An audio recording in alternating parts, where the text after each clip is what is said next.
Breaking news చూస్తున్నాము. TVK chief Vijay sensational decision తీసుకున్నారు. MLA పదవికి ఆయన రాజీనామా చేయబోతున్నారు.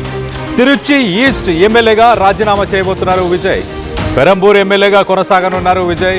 తిరుచి ఈస్ట్లో 27,416 ఓట్ల మెజారిటీతో విజయ్ గెలుపొందారు.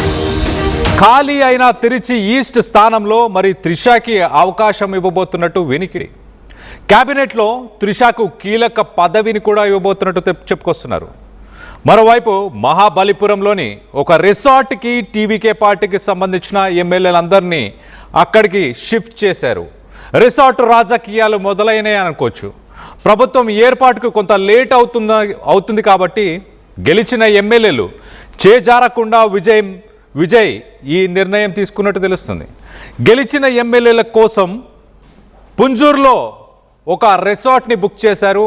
ఆ రిసార్ట్లో ప్రస్తుతానికి ఎమ్మెల్యేలు బస చేయాలని విజయ్ ఆదేశాలను జారీ చేశారు. మొత్తం మీద పెరంబూర్, తిరుచి ఈస్ట్ ఈ 2 చోట్ల నుంచి విజయ్ పోటీ చేసి గెలుపొందిన తర్వాత తిరుచి ఈస్ట్ తన పదవిని అక్కడ రిజైన్ చేయబోతున్నట్టు తెలుస్తుంది. మరి రిజైన్ చేసిన తర్వాత బై ఎలక్షన్కి మరి త్రిషాకి ఆ అవకాశాన్ని ఇచ్చి తన క్యాబినెట్లో ఒక కీలక పదవిని కూడా ఇవ్వబోతున్నట్టు చర్చ నడుస్తుంది.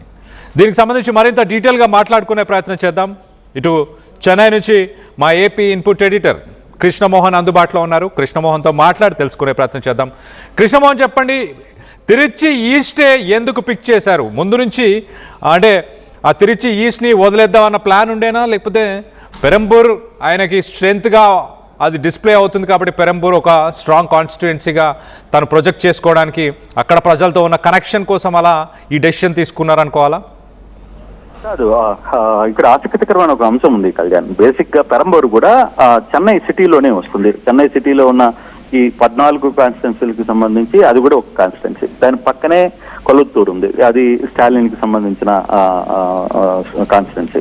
ఆయన చాలా తెలివిగానే ప్లాన్ చేశారు. ఎందుకంటే పెరంబూరులో ఆయన కానీ గెలిస్తే ఆ ఇంపాక్ట్ పక్కనున్న కొలుత్తూరులో కూడా పడుతుంది.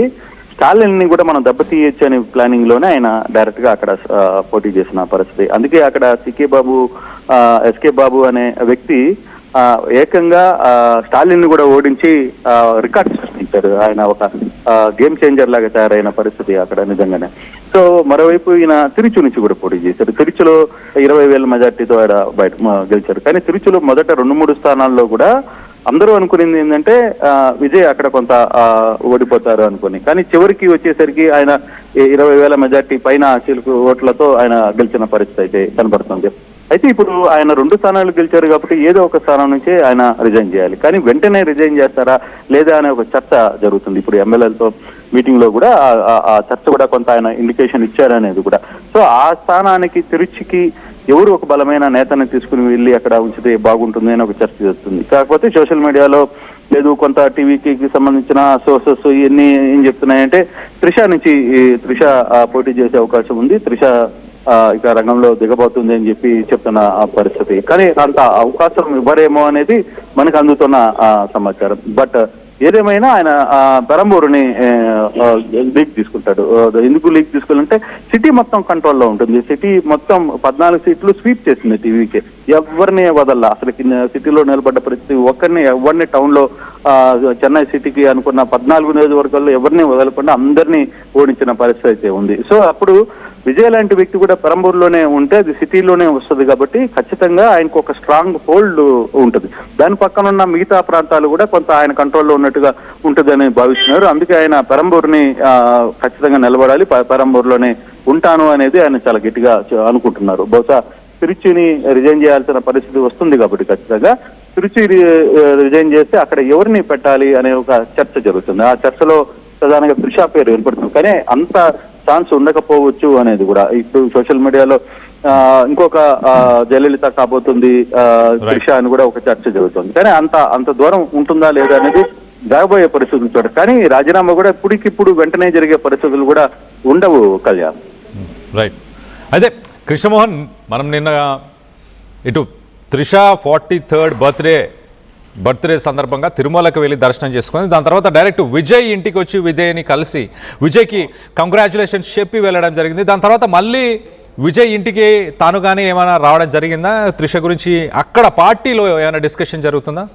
లేదు లేదు, ఇప్పుడు దాకా అయితే గెలిచిన తర్వాత ఫస్ట్ మెంబర్ బయట నుంచి వచ్చి విజయ్ని గ్రీటింగ్స్ తెలిపిన వ్యక్తి త్రిష.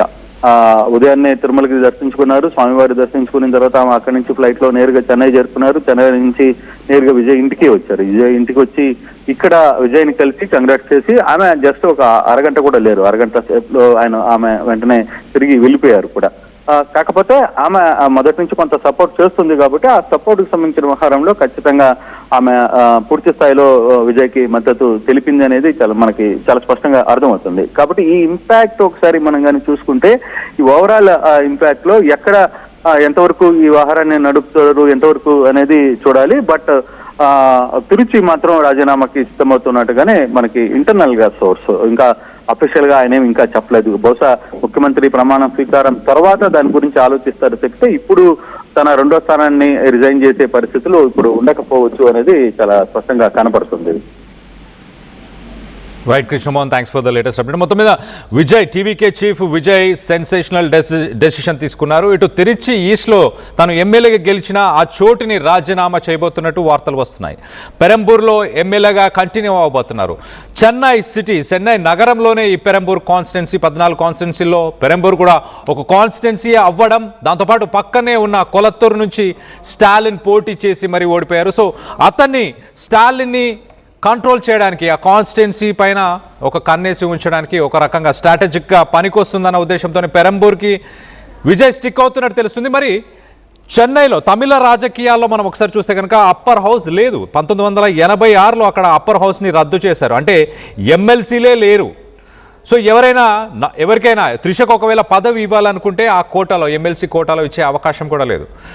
త్రిషని అక్కడి నుంచి బై ఎలక్షన్స్లో ఒకవేళ నిల్చోబెడితే ప్రతిపక్షాలు వేలెత్తి చూపించే అవకాశం ఉంటుంది. ఒక సినిమా స్టంట్గా మారబోతుంది అంటూ ప్రతిపక్షాలు వేలెత్తి చూపించే అవకాశం ఉంటుంది. సో ఓవరాల్గా కొంత ఉత్కంఠం అయితే నెలకొనుంది. తిరుచి ఈస్ట్ని ఎవరికిచ్చే అవకాశం ఉంది? సీనియర్ నాయకులకు ఎవరికైనా ఇస్తారా, మరి కొత్తగా పార్టీలో ఉన్న వ్యక్తులకు ఎవరికైనా ఇచ్చే అవకాశం ఉందా? మనకు తెలుసు ఇటు విజయ్ తన డ్రైవర్ కొడుకుకి సీట్ ఇవ్వడం కానీ, నిరుపేదలకి సీట్ ఇవ్వడం కానీ, అడ్వకేట్స్కి సీట్ ఇవ్వడం, లాయర్స్కి సీట్ ఇవ్వడం.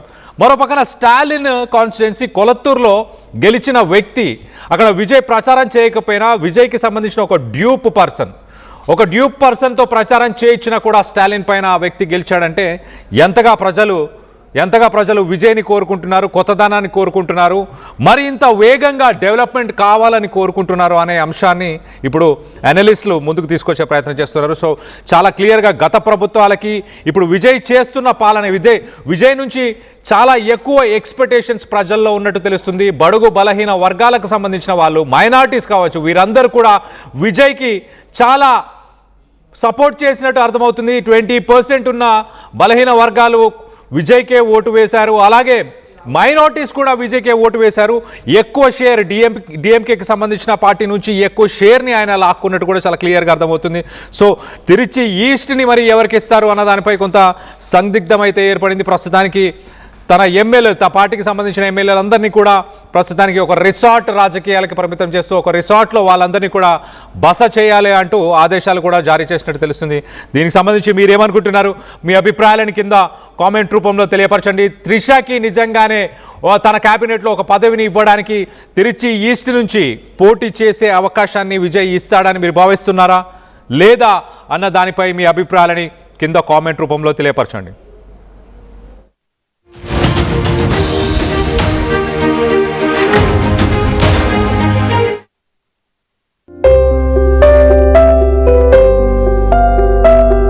చిన్న చిన్న ఆనందాలు 35 ఏళ్లుగా నా జీవితంలో లేవు. 35 ఏళ్లుగా నేను డైపర్లలో బ్రతికాను. 6 సెంటీమీటర్ల ఫిస్టులా నా మూత్రాశయంలో లీక్ కారణమైంది. ఎవరూ నాకు సహాయం చేయలేకపోయారు.